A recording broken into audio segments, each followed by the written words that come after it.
આ સમગ્ર સંસારના રૂપમાં એ પરમાત્મા જ સર્વ સ્થળે સર્વ કંઈ બનીને સ્થિત છે, છતાં પણ આ માયાને કારણે જીવ ઈશ્વરને જાણતો નથી. નિમિ નામના મહારાજ પ્રબુદ્ધ નામના યોગેશ્વરને પ્રણામ કરીને પૂછે છે, મહારાજ, તો આ માયા અને માયાથી પર થવાના કોઈ ઉપાય તમે જાણતા હોય તો કૃપા કરીને બતાવો. મહારાજ, કોઈ ઉપાય છે આ માયાને તરવાનો?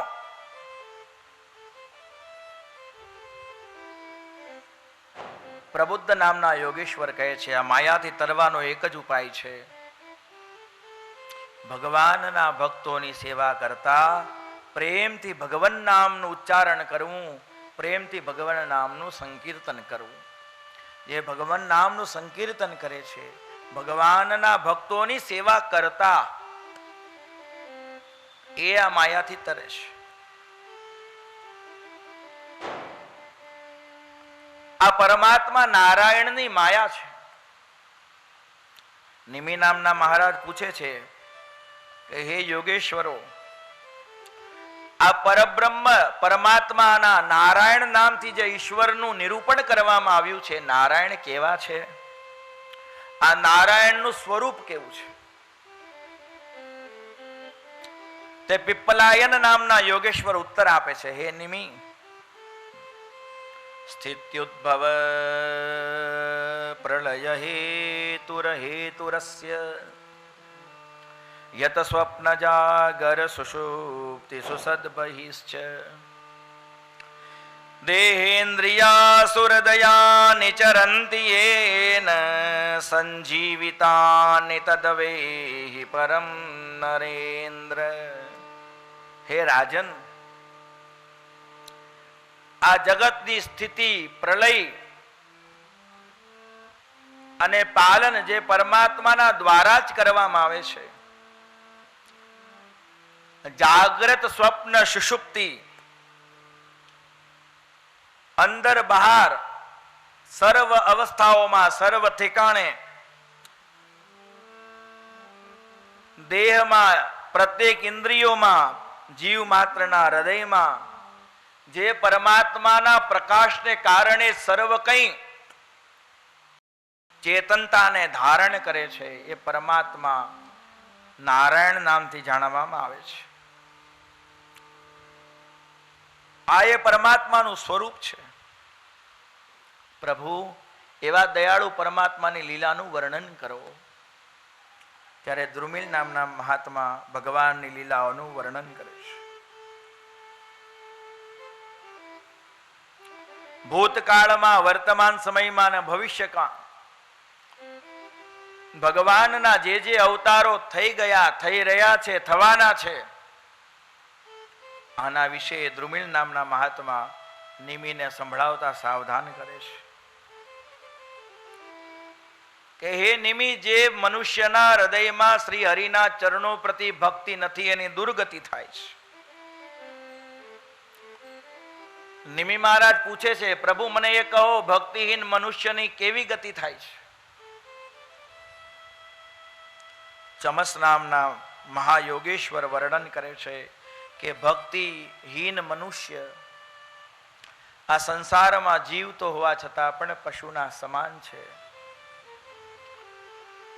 આ મનુષ્ય શરીર પ્રાપ્ત કરીને જે શ્રી હરિનું ભજન કરતો નથી, એ અવશ્ય અધોગતિને પામે છે. અનેક નરકોમાં પોતાના કરેલા પાપનું ફળ ભોગવી પુનઃ ક્યારેક એ પરમાત્માના અનુગ્રહથી પુનઃ મનુષ્ય શરીરની પ્રાપ્તિ કરે છે. નિમિ મહારાજ પૂછે છે, પ્રભુ, એ પરમાત્માની પૂજાની વિધિ બતાવો. એ પરમાત્માની પૂજા કેવી રીતે કરી શકીએ? કરભાજન નામના યોગેશ્વર કહે છે, નિમિ, ક્રિયા યોગ દ્વારા એ પરમાત્માની સેવા કરવાની છે. ઇન્દ્રિયોની પ્રત્યેક વૃત્તિને પરમાત્મા તરફ વાળવી, આ જ ભગવાનની ઉત્તમ પ્રકારની કરાયેલી સેવા કહેવાય છે. ઇન્દ્રિયોની પ્રત્યેક વૃત્તિઓ દ્વારા જે પરમાત્માનું સ્મરણ કરે છે, આ ભગવાનની સર્વોત્કૃષ્ટ પૂજા છે. ભગવાનનું ધ્યાન કરવું જોઈએ. ધ્યેયં સદા પરિભવગ્નમભીષ્ટદોહમ તીર્થાસ્પદમ શિવવિરિંચિનુતમ શરણ્યમ ભૃત્યાર્તિહં પ્રણતપાલભવાબ્ધિપૂતમ વંદે મહાપુરુષ તે ચરણારવિંદમ. એ મહાપુરુષ પરમાત્માના શ્રી ચરણોની હું વંદના કરું છું. એવા ધ્યાન કરતા કરતા ભગવાન શ્રી હરિમાં પોતાની પ્રત્યેક ઇન્દ્રિય દ્વારા જીવે પ્રેમ કરવો જોઈએ. મહારાજ, 9 યોગેશ્વરોએ જ્યારે નિમિ મહારાજ ને આ રીતે ઉપદેશ આપ્યો ત્યારે નિમિ મહારાજ ભગવત ભજનમાં સ્થિત થઈ ગયા. હે વસુદેવજી, એ રીતે તમે પણ પોતાની પ્રત્યેક ચિત્ત વૃત્તિઓ દ્વારા એવો પાકો નિશ્ચય કરી લ્યો કે શ્રી કૃષ્ણ એ જ પૂર્ણ બ્રહ્મ પરમાત્મા છે. હવે અન્ય સંસારના પ્રપંચોમાં પોતાના મન બુદ્ધિ ચિત્ત અહંકારને ન જવા દો. તમે સાવધાન થાઓ. વસુદેવજી નારદજીના ઉપદેશ વચોને ગ્રહણ કરી શાંત ભાવે સ્થિત થાય છે. આ બાજુ ઇન્દ્ર આદિ સમસ્ત દેવતાઓ દ્વારિકામાં પધારી ભગવાનને પ્રાર્થના કરે છે, હે દયાળુ પરમાત્મા, તમારો અવતાર આ સમગ્ર જીવ સૃષ્ટિના કલ્યાણાર્થે યુગો યુગો સુધી કલ્પ કલ્પાંતરો સુધી જીવ માત્રનું કલ્યાણ કરવા માટે થઈ અને જે ઉદાર ચરિત્રોનું તમે કર્યા છે, આ જીવો એનું ગુણગાન કરીને ધન્ય થશે. હે મહારાજ, હવે અમે આપના ચરણોમાં પ્રાર્થના કરીએ છીએ, પ્રભુ ઘણો સમય થયો, હવે તમે તમારા એ દિવ્ય શ્રીધામમાં પધારી અને પોતાના એ ધામને પુનઃ પ્રકાશિત કરો. તમે તમારી કૃપા કરુણા દ્વારા આ સમગ્ર સૃષ્ટિનો સંપૂર્ણ ભાર ઉતાર્યો છે. હે દયાળુ પરમાત્મા, હવે તમારી આ દિવ્ય લીલાનું સંવરણ કરો. દેવતાઓ ભગવાનની સ્તુતિ કરે છે. તમારી કૃપાથી આ સમગ્ર સૃષ્ટિ હવે ધર્મમાં સ્થિત થઈ ગઈ છે. પરમાત્મા, તમે જે કરવા માટે થઈને આ ધરાતલ પર અવતર્યા હતા એ સંપૂર્ણપણે કાર્ય થઈ ગયું છે. સમગ્ર દેવતાઓ સુખી થયા છે. દેવતાઓ ભગવાનને સ્વધામ પધારવા માટે પ્રાર્થના કરે છે. ભગવાન દેવતાઓને આશ્વાસન આપીને કહે છે, બસ હવે થોડા જ સમયની વાર છે. સમસ્ત યાદવોને સાવધાન કરે છે, પ્રભા ક્ષેત્રમાં ચાલો, આપણે બહુ સુખી થયા છે. આ જગતમાં જે સુખની કામના જીવ કરે છે એ બધા જ સુખ આપણને સહજ મળી ગયા છે. પણ આપણે આ સુખ મળ્યાથી ભગવાનને ભૂલાય નહીં. આ સુખ સંપત્તિ એ પરમાત્માએ આપણને આપી છે. પરમાત્માનું ભજન કરવું જોઈએ. ભગવાન પોતાના સમગ્ર યાદવોને શિક્ષા આપી બધાને લઈ અને પ્રભા ક્ષેત્રમાં યજ્ઞ યાદીનું અનુષ્ઠાન કરાવે છે. ધર્મના કૃત્ય આરંભાયા છે. યાદવો પ્રેમપૂર્ણ હૃદયથી યજ્ઞ પુરુષ પરમાત્માની આરાધનામાં સંલગ્ન થયા. ખૂબ દાન પુણ્ય કરીને બ્રાહ્મણોના આશીર્વાદ લે છે. ખૂબ ધર્મ કરે છે.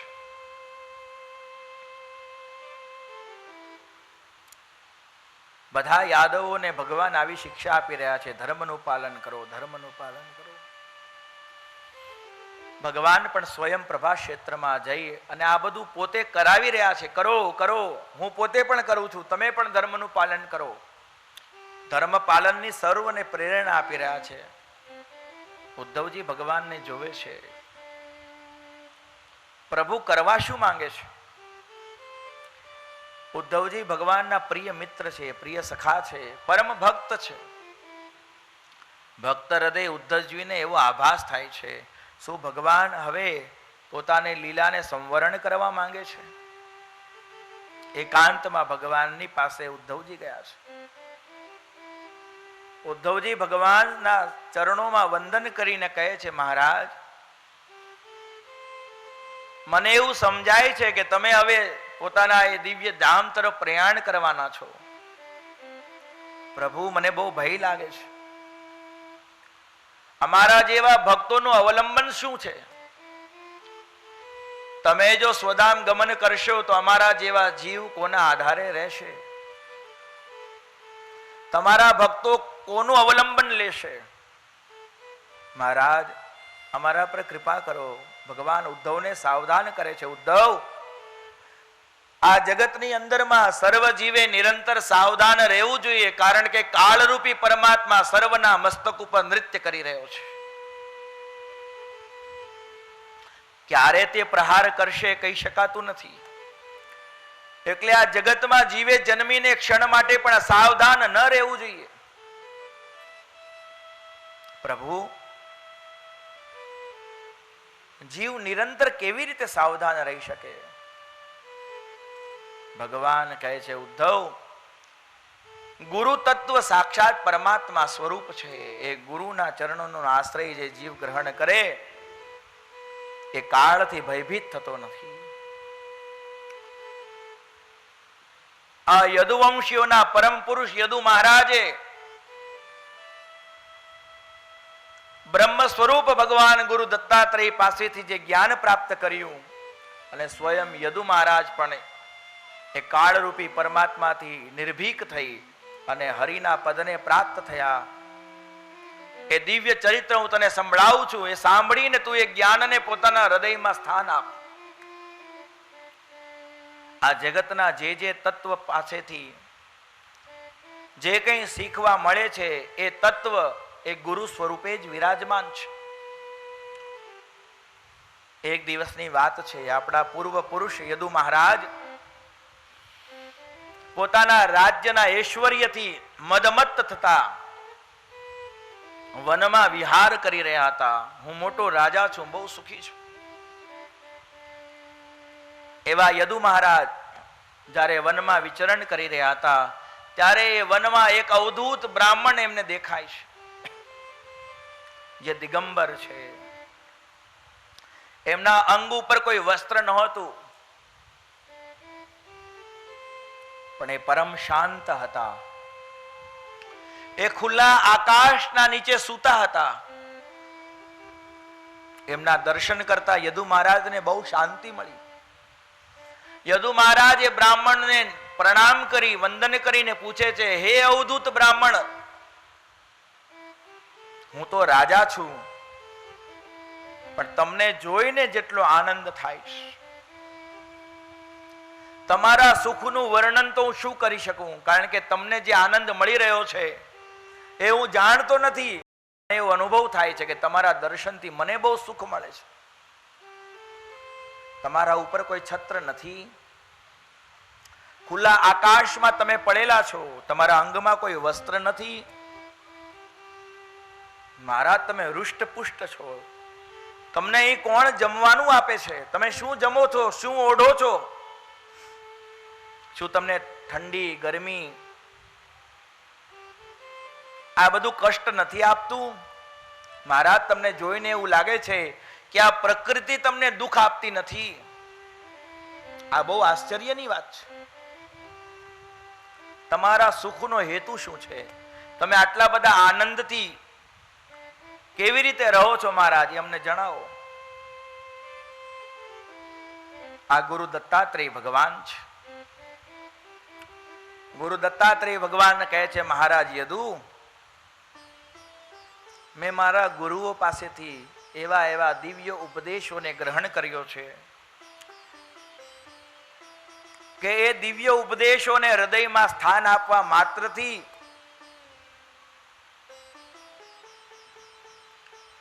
મારા સમસ્ત ક્લેશોનું શમન થઈ ગયું છે અને હું નિરતિશય આનંદમાં સ્થિત રહું છું.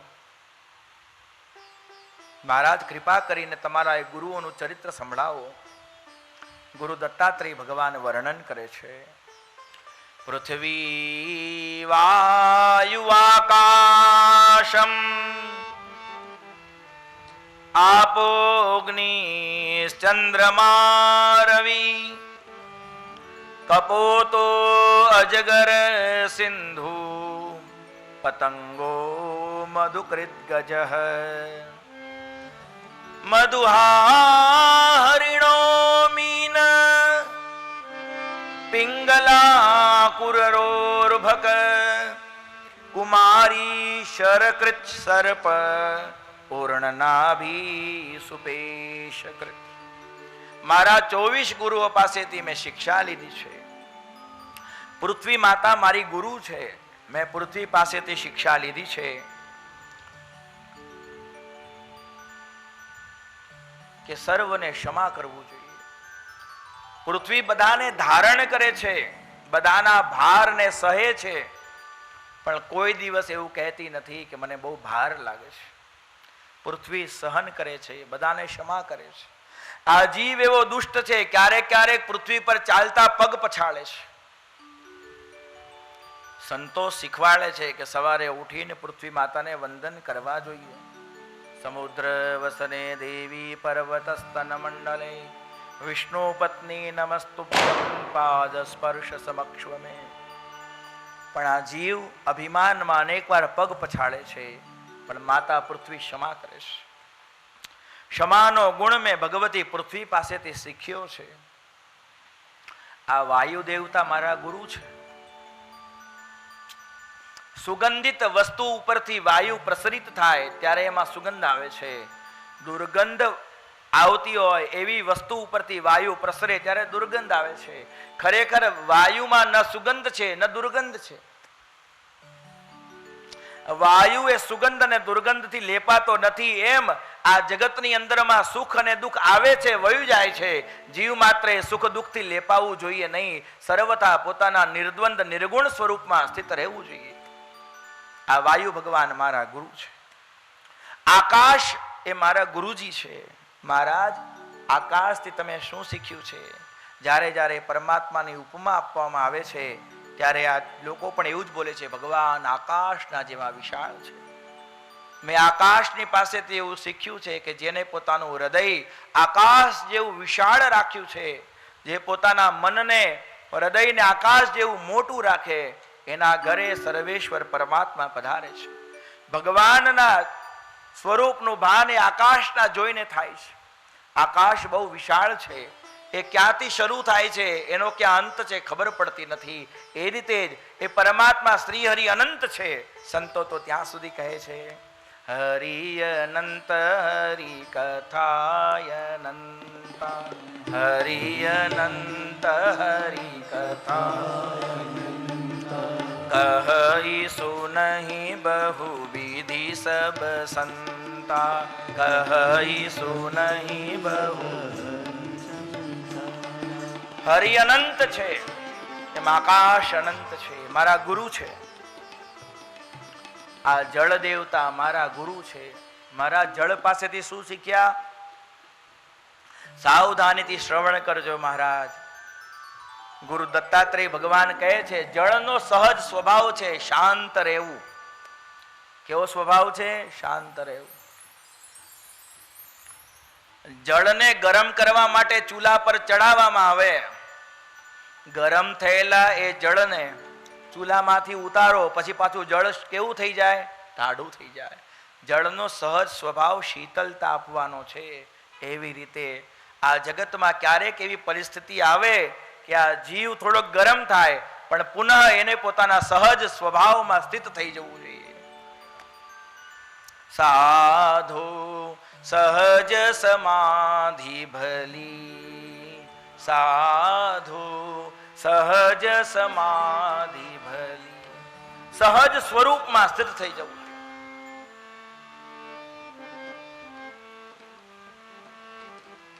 તબ શિવ સહજ સ્વરૂપ સંભારા, લાગી સમાધિ અખંડ અપારા. જીવે પોતાના એ સહજ સ્વરૂપમાં સ્થિતિ મેળવવી જોઈએ. જેમ જળનું સહજ સ્વરૂપ શાંત છે, એમાં જીવનું પણ સહજ સ્વરૂપ શાંત છે. કોઈ આપણને કે હાલો ખીજાઓ, ક્યારેક આ પ્રયોગ કરવા જેવો છે. ઘણા લોકોને એવો સ્વભાવ હોય છે, બહુ ક્રોધી હોય છે, ઘડીક ઘડીક ક્રોધ આવે.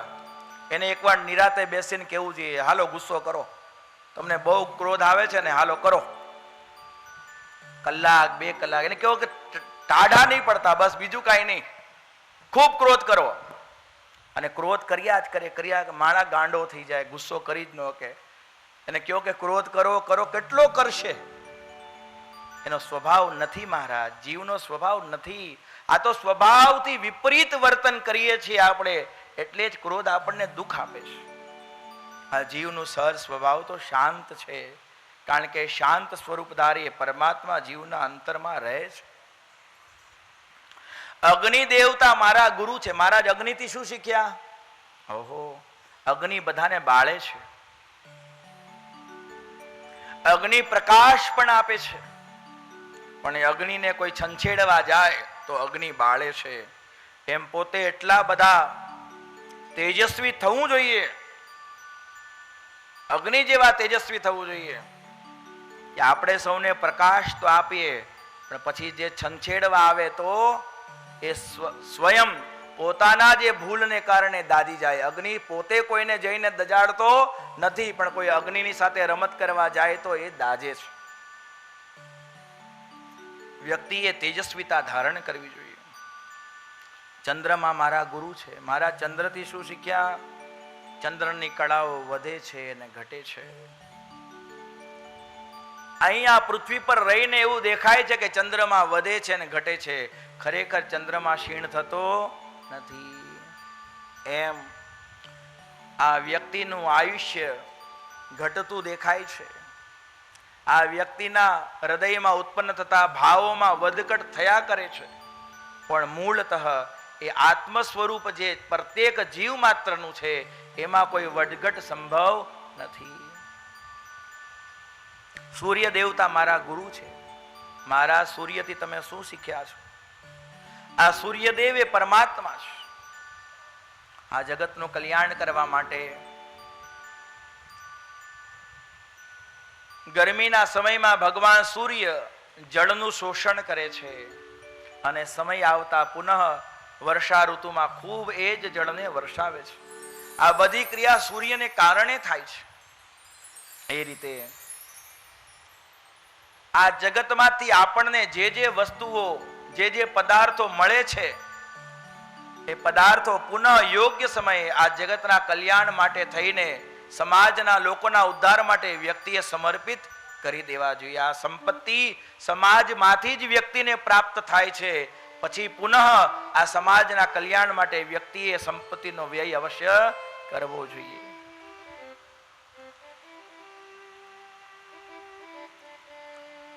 આ કબૂતર મારું ગુરુ છે. મહારાજ કબૂતર પાસેથી શું શીખ્યા? મેં જોયું કે કબૂતર એક શિકારીના જાળમાં પડી ગયું. આ કબૂતરને એનું પરિવાર બહુ વાલું છે. તે મહાત્મા વર્ણન કરે છે, એક શિકારી આ જંગલમાં આવ્યો છે કબૂતરોને પકડવા માટે.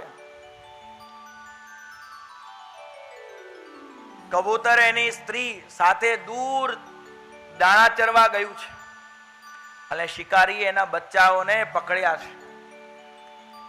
પેલા કબૂતરની સ્ત્રી આવે છે, અરે રે મારા બચ્ચાને શિકારીઓએ પકડી લીધા, હું કેવી રીતે જીવીશ? આના કરતા તો મરી જવું સારું. એવું વિચાર કરીને એ કબૂતરની માં, નાના નાના કબૂતરોની માં, એ સ્વેચ્છાએ એ જાળમાં પડે છે. પણ એ શિકારી પોતાની જાળને બંધ કરતો નથી.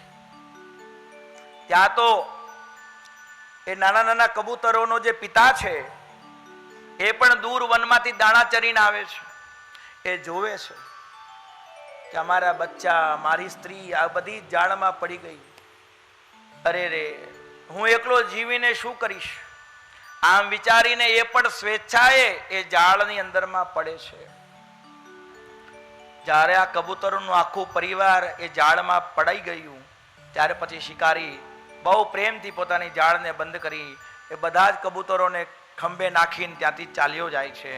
મેં આ દૃષ્ટાંત જોઈને આ શિક્ષા લીધી છે કે આ સંસારની અંદરમાં એક મરે છે, બીજો મરે છે, ત્રીજો સ્વેચ્છાએ મરવા તૈયાર છે, પણ કોઈ પણ જીવ એ પરમાત્માની આરાધનામાં અગ્રસર થતો નથી. જીવે આ પ્રકારે એકબીજાના સગા સંબંધીઓમાં મોહિત ન થવું જોઈએ, જે એના મૃત્યુનું કારણ બને, એના પતનનું કારણ બને.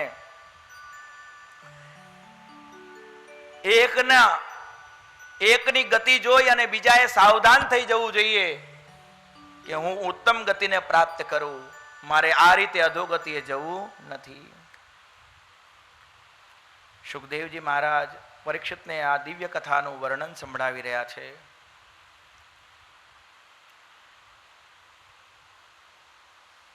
ભગવાન શ્રી કૃષ્ણ સ્વયં ઉદ્ધવજીને આ કથા સંભળાવે છે. મહારાજ યદુ રાજાને ગુરુ દત્તાત્રેય કહે છે, મહારાજ આ અજગર મારો ગુરુ છે. મહારાજ અજગર પાસેથી શું શીખ્યા?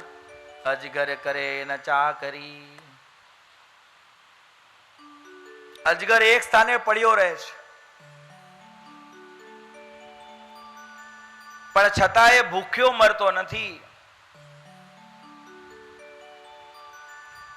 એ રીતે કોઈ પણ એક સ્થાને શાંત ભાવે બેસીને પરમાત્માની આરાધના કરવી જોઈએ. મને અન્ન મળશે કે નહીં મળે એની ચિંતામાં ભગવાનનું ભજન જીવે મૂકવું જોઈએ નહીં. જે ભગવાને આ શરીર આપ્યું છે, આ શરીરનું પોષણ કરવાની જિમ્મેવારી પણ એ પરમાત્માની છે, એવું વિચાર કરી અજગરની જેમ કોઈ એક જગ્યાએ શાંત ભાવે બેસી જવું જોઈએ અને પરમાત્માનું ભજન કરવું જોઈએ. આ મેં અજગર પાસેથી શીખ્યું. સિંધુ સમુદ્ર મારો ગુરુ છે. મારા સમુદ્ર પાસેથી શું શીખ્યા છો? આ સૂર્યનારાયણ ભગવાન પોતાના તેજથી સમુદ્રનું જળ શોષે છે, પણ છતાં સમુદ્રનું જળ ઘટી નથી જતું. અને જ્યારે વર્ષા ઋતુમાં ખૂબ મેઘો વરસાદ કરે છે, ત્યારે સમુદ્રનું જળ છલકાઈ પણ નથી જતું. એ રીતે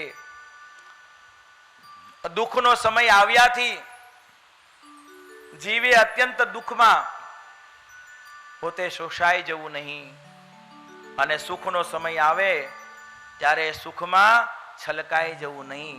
આ શિક્ષા મેં સિંધુ પાસેથી પ્રાપ્ત કરી. ગુરુ દત્તાત્રેય મહારાજ કહે છે, પતંગિયું એ મારું ગુરુ છે. મહારાજ પતંગિયા જેવા જીવથી શું શીખ્યા? પતંગિયાને રૂપનું બહુ અતિશય મોહ હોય છે. રૂપ જોવાની લાલસામાં પતંગિયું દીવાની આજુબાજુ ફરફરે છે, અને રૂપના મોહમાં એ જ દીવાની અગ્નિમાં એનો દેહ બળી જાય છે. આથી મેં શિક્ષા ગ્રહણ કરી છે, દર્શનીય એકમાત્ર પરમાત્મા છે. આ સંસારના વિવિધ રૂપોને જોવામાં જીવ પોતાનું પતન કરે છે. સંસારના વિવિધ રૂપોને જોવામાં આસક્ત જીવે કદાપી થવું જોઈએ નહીં. આ શિક્ષા મેં પ્રાપ્ત કરી. ગુરુ દત્તાત્રેયજી કહે છે, મધમાખી એ મારી ગુરુ છે. મહારાજ મધમાખી પાસેથી શું શીખ્યા? મધમાખી અનેક પુષ્પોથી એ પુષ્પોનો સાર ગ્રહણ કરીને લાવે છે. એ મધને ભેગું કરે છે, બહુ કષ્ટ સહન કરે છે, પણ શિકારી આવી અને આ મધમાખીના મધને લઈ જાય છે. મધમાખી મધ ભેગું કરે છે, પણ મધ ખાઈ શકતી નથી. આ શિકારીઓ મધ લઈ જાય છે. આ જીવ અનેક જતન કરી આ સંસારમાં વિવિધ કર્મ કરી એને જે જે સાર લાગે છે એમાંના સ્ત્રી પુત્ર ધન આદિનો સંચય કરે છે, પણ કાળરૂપી આ શિકારી એક એક કરતા બધાનું ભક્ષણ કરી જાય છે. ગુરુ દત્તાત્રેયજી કહે છે, હાથી મારો ગુરુ છે. આ હાથી બહુ બળવાન છે. આ હાથીને કોઈ પકડી શકે નહીં. મહારાજ બહુ બળવાન છે, પણ એવો બળવાન હાથી સ્પર્શના લોભમાં, હથણીના મારે સ્પર્શ કરવો છે એવા લોભમાં એ પકડાય છે. શિકારીઓ હાથીને પકડાવવા માટે ખાડો ખોદે છે. એ ખાડાને ઘાસ પાંદડાથી ઢાંકી દે છે અને એ ખાડાના ઉપર હથણીને ઊભી રાખે છે. આ હથણી ખોટી છે, પણ હાથીને એવું લાગે છે કે આ મને સુખ આપશે. તે હાથી દોડતો એને સ્પર્શ કરવા આવે છે. કામના લોભથી, સ્પર્શના લોભથી આ બળવાન હાથી દોડીને આવે ત્યારે નીચે પડેલો ખાડો એને દેખાતો નથી. એ ઘાસ પાન ઉપર પગ મૂકે છે પણ એ ખાડામાં નીચે પડે છે. અનેક દિવસો સુધી પછી એને ભૂખ્યો રાખવામાં આવે છે અને પછી આ સાધારણ મનુષ્યો દ્વારા એ બળવાન હાથી પણ પકડાઈ જાય છે. એ રીતે જેને ભજન કરવું છે એને આ સંસારના સ્પર્શથી સાવધાન રહેવું જોઈએ. હાથી દેવો બળવાન જીવ સ્પર્શના લોભમાં પકડાઈ જાય છે.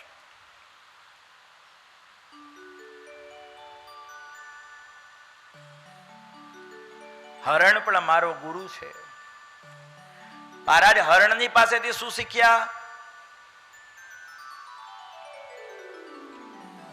હરણના પગ નાના નાના છે, બહુ ઉતાવળે દોડી શકે છે, પણ એ હરણ શિકારીના દ્વારા વગાડવામાં આવતા એ નાદનું શ્રવણ કરે છે અને સુંદર સંગીતમાં એ હરણનું મન લાગે છે અને શિકારી એને બાણ મારીને પકડી લે છે. જેને ભજન કરવું છે એને બહુ સાવધાની રાખવી જોઈએ. સંસારના વિષયોને સાંભળવાનો રસ ત્યાગી આત્મવિજ્ઞાન, આત્મતત્વને શ્રવણ કરવું જોઈએ. માછલી મારી ગુરુ છે. માછલી જલમાં જ રહે છે, જળમાં જ જન્મે છે, પણ એને માછલી પકડનારા એ જળમાંથી ખેંચીને બહાર લઈ જાય છે.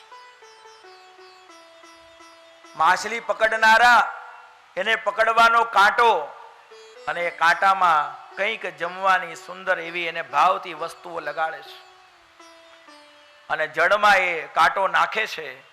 માછલી સ્વાદના લોભથી, એ અન્ન ચાખવાના લોભથી ત્યાં આવે છે અને એ કાંટો એના અંગમાં ફસાઈ જાય છે અને માછલી પકડનારા એને જળમાંથી બહાર કાઢીને મારી નાખે છે.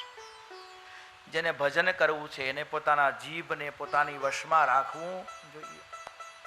સંસારના સ્વાદ લેવામાં, વિવિધ પ્રકારોના પદાર્થોનું આસ્વાદન કરવામાં જે જીવ અટવાયો છે એ દુર્ગતિએ જાય છે. સુખદેવજી મહારાજ પરીક્ષિતને સાવધાન કરે છે. પરીક્ષિત, ગુરુ દત્તાત્રેય ભગવાન કહે છે કે એક એક ઇન્દ્રિયોના લોભમાં પડેલો જીવ એ દુર્ગતિને પામે છે. ધ્યાનથી શ્રવણ કરજો.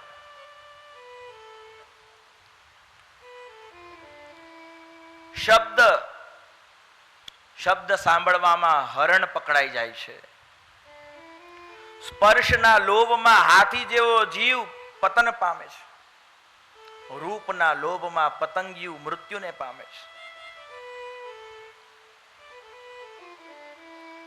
ગુરુ દત્તાત્રેય ભગવાન યદુ મહારાજને કહે છે કે ભમરો મારો ગુરુ છે. આ ભમરો સુગંધના લોભમાં કમળમાં પેશે છે. આ મધુકર સુંદર સુગંધનું ગ્રહણ કરે છે, પણ આ સુગંધ લેતા લેતા રાત પડી જાય અને કમળ બંધ થાય છે. મહારાજ યદુ મેં જોયું કે મોટા મોટા કાષ્ટને છેદી નાખનારો આ ભમરો કમળમાં એટલો આસક્ત થયો કે કમળની કુણી કુણી પાંખડીઓને ખોલીને બહાર ના આવી શક્યો. કમળની પાંખડીઓને છેદી ન શક્યો. એવું વિચાર કરતો હતો કે સવાર થશે, કમળ ખીલશે ને હું બહાર નીકળી જઈશ, હું ઉડીને પછી બીજે વયો જઈશ. એટલી વારમાં એક હાથી આવ્યો. એ હાથીએ કમળ લીધું પોતાની સૂંઢમાં અને પગે કચરી નાખ્યું અને હાથીના પગ નીચે એ કમળ કચરાણું, એની સાથે કમળની અંદર રહેલો એ ભંવરો એ પણ કચરાઈ ગયો. ગંધના લોભમાં આ જીવ મૃત્યુને પામ્યો. શબ્દ, સ્પર્શ, રૂપ, રસ અને ગંધ, રસના લોભમાં માછલી મૃત્યુને પામી. એક એક ઇન્દ્રિયોમાં ફસાયેલો જીવ, કેવલ એક ઇન્દ્રિયોમાં અટવાયેલો જીવ પણ અધોગતિને પામે છે. આ મનુષ્યની સદગતિ થવામાં બહુ ભારે સંશય છે. કારણ કે મનુષ્યના શરીરમાં તો શબ્દ, સ્પર્શ, રૂપ, રસ, ગંધ આ પાંચે વિષયો નિવાસ કરે છે.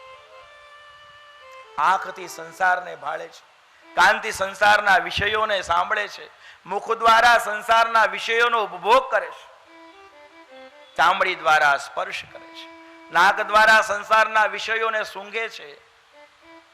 એક એક ઇન્દ્રિયોમાં અટવાયેલા જીવનું પણ પતન થાય છે. આ પાંચેય ઇન્દ્રિયોમાં અટવાયેલો જીવ મહારાજ પોતાની સદગતિ નહીં કરે તો અવશ્યમેવ એ દુર્ગતિને જ પ્રાપ્ત થવાનો છે. આવું જાણી પોતાના 24 ગુરુઓનું વર્ણન કરતા ગુરુ દત્તાત્રેય કહે છે, આ પ્રત્યેક ગુરુથી જે મેં જ્ઞાન ગ્રહણ કર્યું એનાથી હું પોતાના હૃદયને ખૂબ સમજાવું છું કે નિત્ય નિરંતર એ પરમાત્માના ભજન, આ પરમાત્માના ભજનને સત્ય માનીને એમાં સ્થિત થઈ જવું જોઈએ. એ જ કલ્યાણનું કૃત્ય છે. ભગવાન શ્રી કૃષ્ણ ઉદ્ધવજીને આખ્યાન સંભળાવે છે. ઉદ્ધવ, ગુરુ દત્તાત્રેય પાસેથી જ્ઞાન પ્રાપ્ત કરી યદુ મહારાજ એ જ્ઞાન વિજ્ઞાનમાં સ્થિત થઈ ગયા અને તત્વનિષ્ઠ મહાત્મા સદગતિને પ્રાપ્ત થયા. એ રીતે હે ઉદ્ધવ, તું પણ આ સંસારના વિષયોને હવે ત્યાગી દે. આ જોવામાં આવતું સંસાર સત્ય નથી. ભગવાન, તે મને આ દિવ્ય આખ્યાન સંભળાવ્યું છે, મને એ બતાવો કે બદ્ધ મુક્ત અને ભક્તજનોના, મુક્તજનોના લક્ષણ કેવા હોય છે.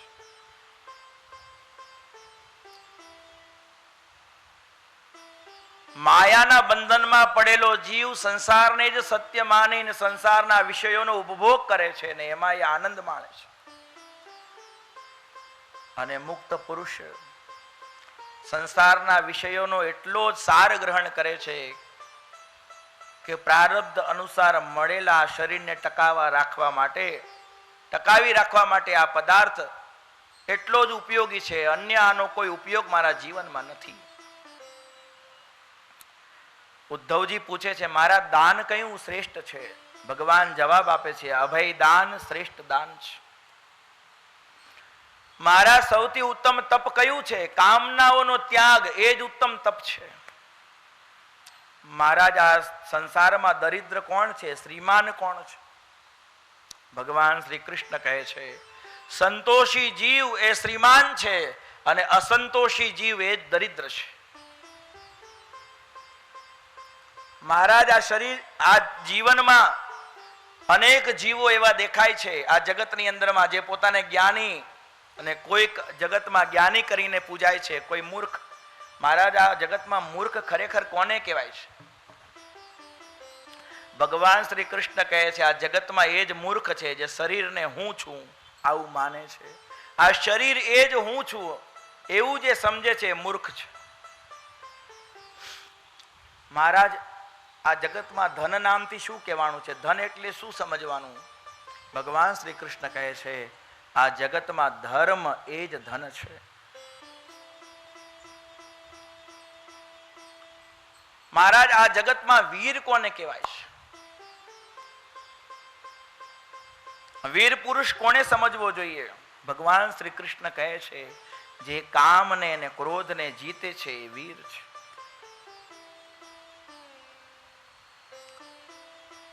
ક્રોધને જીતવા વાળો સુંદર પ્રસંગ ભગવાન સ્વયં શ્રી હરિ ઉદ્ધવજીને સંભળાવે છે. એક બ્રાહ્મણ છે. આ બ્રાહ્મણ એટલો બધો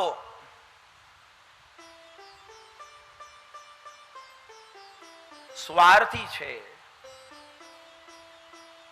કે અતિ પરિશ્રમ કરીને એને જે ધન પ્રાપ્ત કર્યું એ ધન પોતાના ઘર પરિવારના લોકોને પણ આપતો નથી. એટલો બધો પ્રપંચી જીવ છે કે આ ધન મેં બહુ કષ્ટ કરીને ભેગું કર્યું છે, મારે હમણાં વાપરવું નથી, અત્યારે નહીં. ધન હોવા છતાં ન પોતાના સુખ માટે વાપરે છે ન પરિવારજનોના સુખ માટે વાપરે છે, ન કોઈ પણ ધર્મનું કાર્ય કરે છે, ન પંચયજ્ઞનું સેવન કરે છે, કોઈ પણ ધર્માનુષ્ઠાન ક્યારેય કરતો નથી, બસ ધન ભેગું કર્યા કરે છે. પણ એક દિવસે સર્વ ધર્મ કૃત્યને ત્યાગી દેનારા બ્રાહ્મણના ઉપર દેવતાઓનું બહુ ઋણ ચડી જાય છે. દેવ પિતૃ ઋણથી પીડિત થયો અને ગ્રહો બધા પ્રતિકૂળ થઈ ગયા. ત્યારે આ બ્રાહ્મણનું ધન આપોઆપ નષ્ટ થઈ ગયું. એવા સમયે આ બ્રાહ્મણના સગા સંબંધીઓએ એનો ત્યાગ કરી દીધો. કારણ કે આણે ક્યારેય કોઈની પણ કોઈ પણ પ્રકારે સહાયતા કરી જ ન હતી. એટલું જ નહીં, કોઈ પણ જીવ માત્રને ક્યારેય એને કોઈ પણ વસ્તુ માત્રથી તુષ્ટ કર્યો ન હતો. પરિણામે જ્યારે આનું ધન નષ્ટ થયું, પરિવારજનોએ એને ત્યાગી દીધો, ત્યારે કોઈ એને પોતાના ઓટલા ઉપર પણ બેસવા દેતું નહીં. લોકો એને પથ્થરોથી મારતા, કોઈ એને ભિક્ષા ના આપતું. સૌથી પ્રતાડિત થતો, દુઃખી થતો, અપમાનિત થતો, એ જગતમાં ભટકતો હતો. એક દિવસ લોકોએ ખૂબ એને માર્યો, અકારણે એને માર પડ્યો. એ નદીના તટ પર જઈને બેસી ગયો. વૃક્ષના નીચે બેસી પોતે પોતાની દશાનો વિચાર કરવા લાગ્યો. અને એ પોતાની સ્થિતિનો વિચાર કરતો હતો ત્યારે એને ગીત ગાયું. આ ગીત પરમ વૈરાગ્ય ઉત્પન્ન કરાવવા વાળું છે. ત્યારે આ ભિક્ષુ એવું કહે છે, નાયમ જનો મે સુખ દુઃખ હેતુ ન દેવતાત્મા ગ્રહ કર્મ કાલા. આ જગતમાં ખરેખર કોઈ કોઈને સુખી કરતું નથી ને કોઈ કોઈને દુઃખી કરતું નથી. લોકો વ્યર્થ જ ગ્રહોને, કોઈ કર્મને, કોઈ એ કાળ સ્વરૂપ પરમાત્માને દોષ આપે છે. હું તો એવું માનું છું, મન પરમ કારણ મામનંતી સંસાર ચક્ર પરિવર્તયે. હું તો ચોક્કસપણે એવું જ સમજી ગયો છું કે આ જગતમાં સુખ દુઃખ બધું જ મનને આધીન છે. મન પ્રાપ્ત પરિસ્થિતિમાં સંતોષ માને તો સુખ છે, અને પ્રાપ્ત પરિસ્થિતિમાં મન એવું માને કે મને દુઃખ છે તો દુઃખ છે. આ ભિક્ષુ ગીત સાંભળી અને વૈરાગ્ય થાય છે.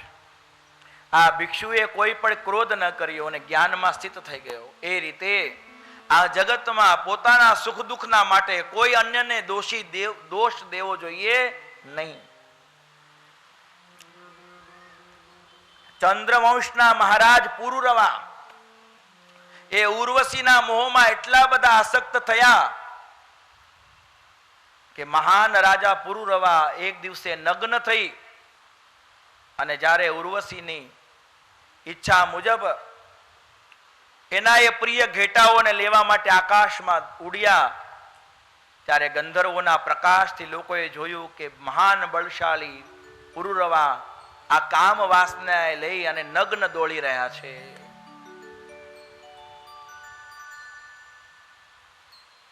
આટલો બધો પરિશ્રમ જે ઉર્વશીને પ્રાપ્ત કરવા માટે મહારાજ પુરુરવાએ કર્યો, પણ ઉર્વશી આવી નહીં. ત્યારે મહારાજ પુરુરવા, જેનું એક નામ ઐલ છે, એમને ગીત ગાયું. એ ઐલ ગીતમાં મહારાજ પુરુરવા કહે છે, અહો મે મોહ વિસ્તાર કામ કશ્મલ ચેતસ દેવ્યા ગૃહીત કંઠસ્ય નાયુ ખંડા ઇમે સ્મૃતા. મારા મોહનો વિસ્તાર તો જો. મહાન ચક્રવર્તી રાજા પુરુરવા એક ઉર્વશીને એક વખત મેં શું ગળે લગાવી, એની આસક્તિમાં હું એવો તો અટવાયો કે હવે મને સંસારમાં કોઈ સાર દેખાતો નથી. હું ખરેખર એવું જ માનું છું કે એ જ તપસ્વી છે, એ જ જ્ઞાની છે, જે આ સ્ત્રી રૂપી ભગવાનની માયાથી પોતાને બચાવી લે છે. ઉદ્ધવજી પૂછે છે, મહારાજ આ મનુષ્યનો ધર્મ શું છે? માનવ ધર્મ કોને કહેવાય છે? ભગવાન શ્રી કૃષ્ણ ઉપદેશ આપે છે. ઘણા લોકો એવું કહે છે અહિંસા પરમો ધર્મ, અહિંસા જ ધર્મ છે. બરોબર છે, અહિંસા ધર્મનું એક અંગ છે. સંપૂર્ણપણે ધન કોને કહેવાય છે, ધર્મ કોને કહેવાય છે? ભગવાન કહે છે અહિંસા સત્યમસ્તેય, અહિંસા સત્યમસ્તેય મકામ ક્રોધતા ભૂત પ્રિય હિતેહાચ ધર્મોયમ સાર્વવર્ણિકા.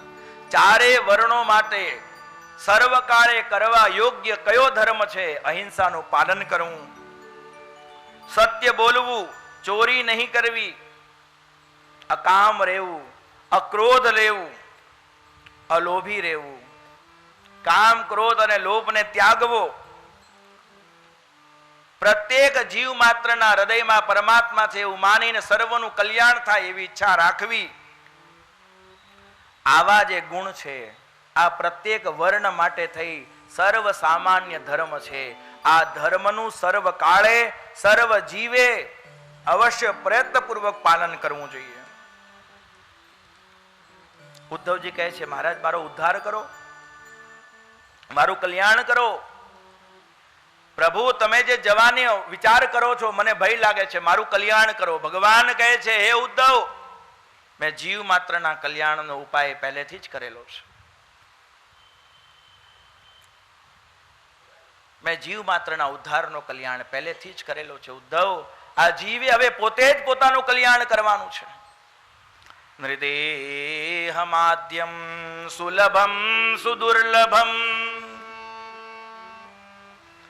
પ્લવમ સુકલ્પમ ગુરુકર્ણધારમ માયાનુકૂલેન નભસ્વરેરિતમ પુમાન ભવાબ્ધિમ ન તરેત આત્મા.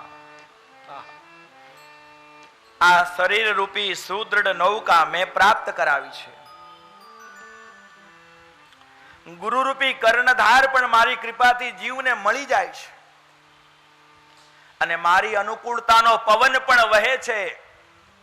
મહારાજ સમુદ્રની અંદરમાં નૌકા મૂકેલી હોય પણ એ નૌકા ચલાવનારો, એ નૌકાને હાંકનારો કોઈ વ્યવસ્થિત વ્યક્તિ ન હોય તો નૌકા ડૂબી શકે છે. ભગવાન કહે છે મનુષ્ય શરીર રૂપી નૌકા મેં અપાવી. આ નૌકા ભવસાગરમાં વ્યવસ્થિત રીતે તરી જાય એ માટે મેં સદગુરુની ઉપલબ્ધિ કરાવી. ગુરુના જ્ઞાન દ્વારા સદગતિને પ્રાપ્ત થાય એ માટે હું અનુકૂળ વાયુ વહાવું છું. મહારાજ ગમે એટલો યોગ્ય નૌકા ચલાવનારો હોય પણ અનુકૂળ પવન ન હોય તો એને પણ રૂકી જવું પડે છે, થંભાવવું પડે છે. પણ ભગવાન કહે છે મારી ભક્તિ રૂપી એવી અનુકૂળ વાયુનો હું સંચાર કરું છું.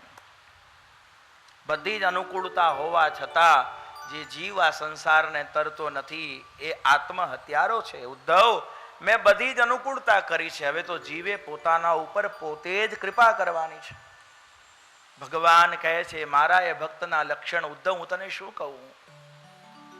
વા ગદગદા દ્રવતે યસ્ય ચિત્તમ. મારા એ ભક્તો મારું ગુણગાન કરતા કરતા એની વાણી ક્યારેક ક્યારેક ગદગદ થઈ જાય છે. મૃદત્યભિક્ષણમ હસતી ક્વચિચ્ચ. મારા ગુણોનું સ્મરણ થઈ આવવાથી ક્યારેક ક્યારેક મારા એ ભક્તો રડવા લાગે છે, ક્યારેક ક્યારેક હસે છે, ક્યારેક ક્યારેક સર્વ પ્રકારની લજ્જાઓને નેવે મૂકીને ઉભા થઈને નૃત્ય કરે છે. વિલજ ઉદગાયતિ નૃત્યતે ચ. એવો મારો ભક્ત આ ત્રણેય ભુવનને પવિત્ર કરનારો છે. મદ ભક્તિ યુક્તો ભુવનમ પુનાત.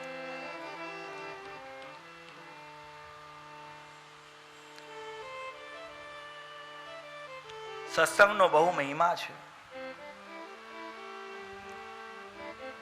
ઉદ્ધવજી મહારાજને ભગવાન અદ્ભુત જ્ઞાન કરાવે છે. ભગવાન સ્વયં તત્વોની ગણના કરીને સાંખ્ય યોગનો ઉપદેશ ઉદ્ધવને આપે છે. પ્રભુ કહે છે કે ઉદ્ધવ, આ તત્વોની સંખ્યા ગણના કરીને બસ મારે એટલું જ કહેવાનું છે કે દરેક તત્વમાં તું એ પરમાત્માને સ્થિત જાણ. એ પરમાત્માને છોડીને આ જગતમાં કોઈ પણ ઠેકાણે બીજી કોઈ અન્ય વસ્તુ નથી. મહારાજ ઉદ્ધવજી પોતાને કૃતકૃત્ય માનવા લાગ્યા છે.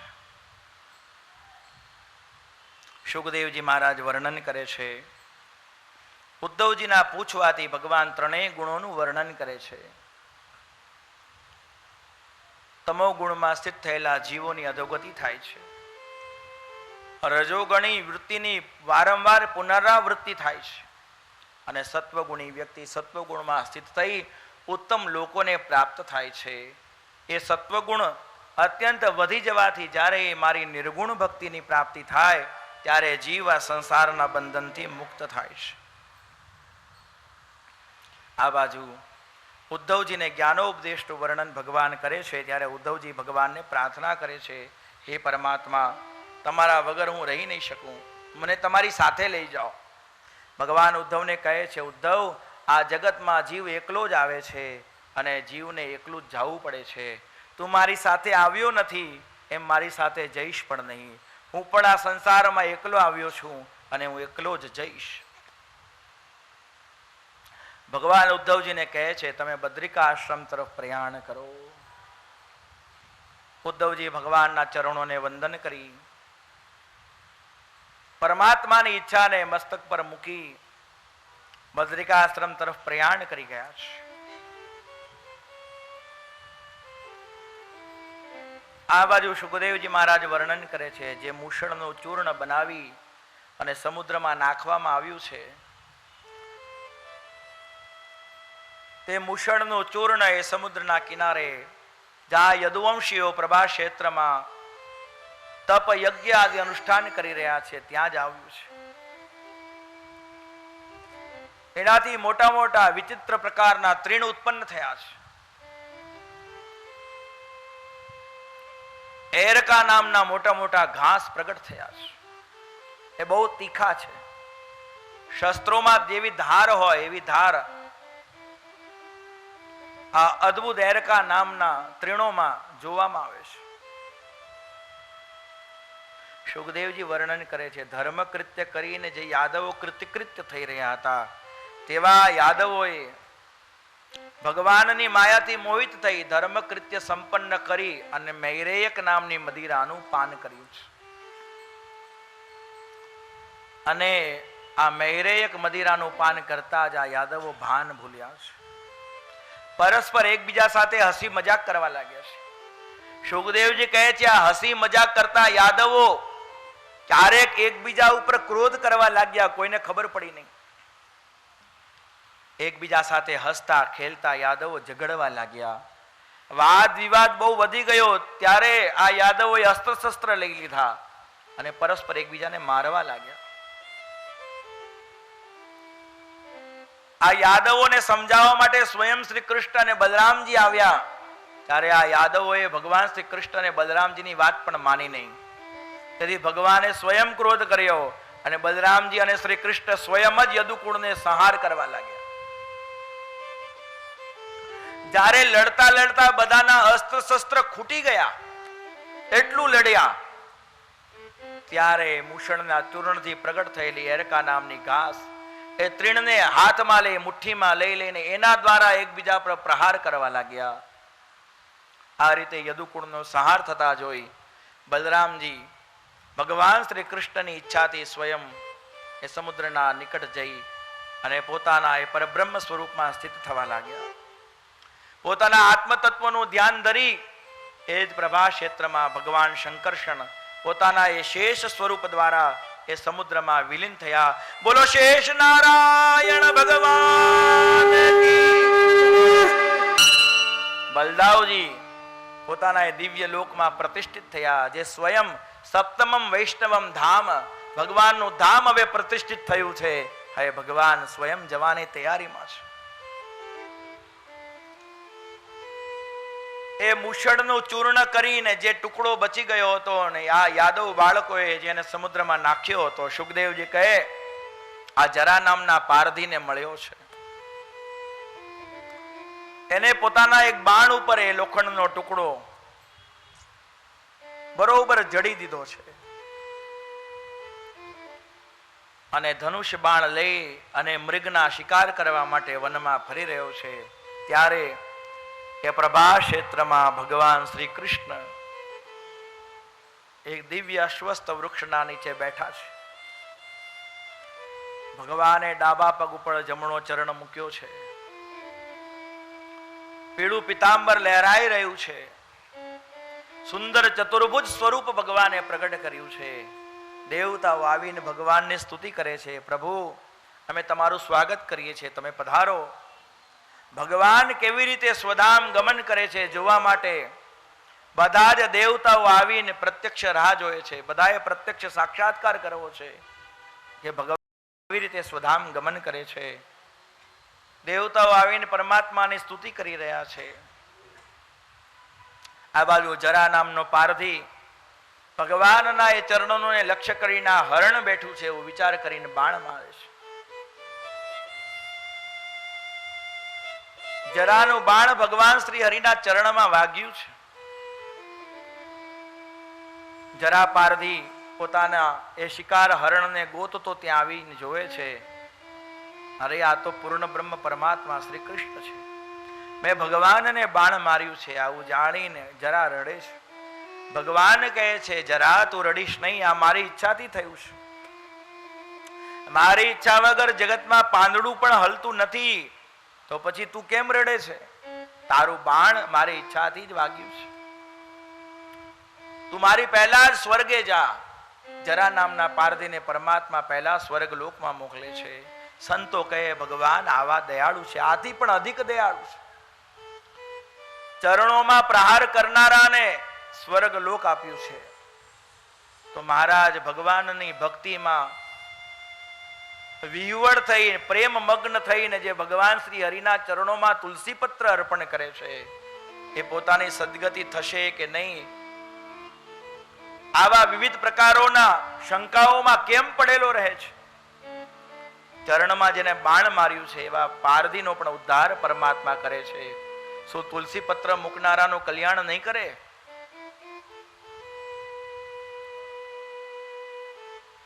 જરા પારધીની સદગતિ થઈ છે. દેવતાઓ ભગવાનની વંદના કરે છે, સ્તુતિ કરે છે.